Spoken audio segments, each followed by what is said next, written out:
V predstavi je sodelovalo kar 70 otrok iz novomeške glasbene šole.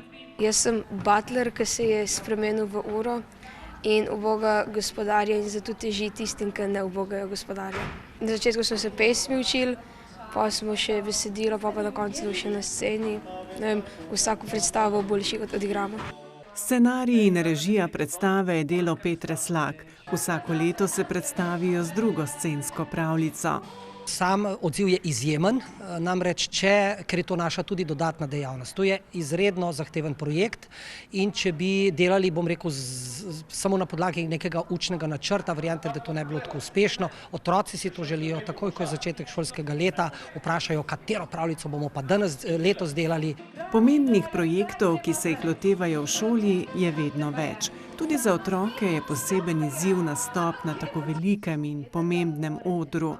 Posebnost te glasbenih predstav ni samo glasba, ampak igra, se pravi, to je scenska predstava in zahteva veliko igre, se pravi same igre.